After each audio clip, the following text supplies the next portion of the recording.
पहाड़ की एक ऊंची चोटी पर एक बाज रहता था।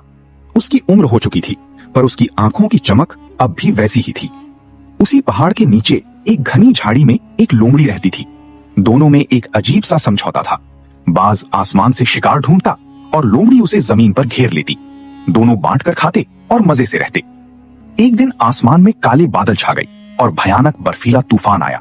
बाज का घोंसला तिनका तिनका होकर बिखर गया। वो ठंड से ठिठुरता हुआ नीचे लोमड़ी की गुफा के पास आया। लोमड़ी ने उसे पनाह दी और अपनी गर्मी से उसे मरने से बचा लिया। बाज ने कहा, लोमड़ी, आज तूने मेरी जान बचाई है। जब तक मैं जिंदा हूँ तुझे कभी भूखा नहीं रहने दूंगा।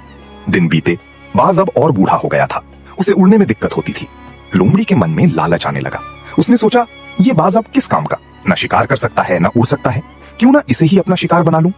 एक शाम लोमड़ी ने एक चाल चली।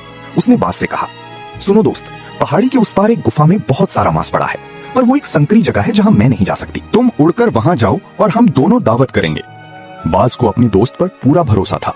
वो अपनी सारी ताकत बटोरकर उड़ा। जैसे ही वो उस गुफा के मुहाने पर पहुंचा, उसने देखा कि वहां कोई मांस नहीं था, बल्कि शिकारियों का एक बिछाया हुआ लोहे का जाल था। बाज उसमें फंस गया। लोमड़ी नीचे खड़ी मुस्कुरा रही थी। लोमड़ी चिल्लाई, माफ करना दोस्त, बूढ़े और बेकार जानवरों की इस जंगल में कोई जगह नहीं है।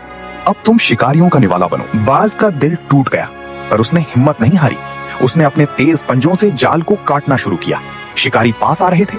तभी बाज ने देखा कि लोमड़ी जिस पत्थर पर खड़ी होकर हंस रही थी, उसके ठीक पीछे एक अजगर धीरे धीरे उसकी तरफ बढ़ रहा था।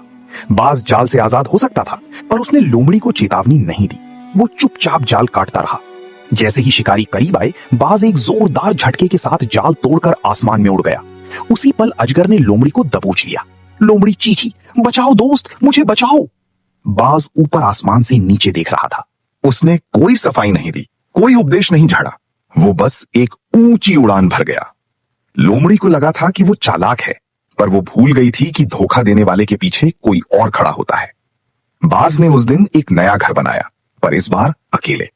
उसने समझ लिया था कि कुछ लोग आपके पास सिर्फ तब तक रहते हैं जब तक आपकी उड़ान ऊंची होती है। अगर स्टोरी अच्छी लगी तो वीडियो को शेयर करें और हमारे चैनल को सब्सक्राइब करें।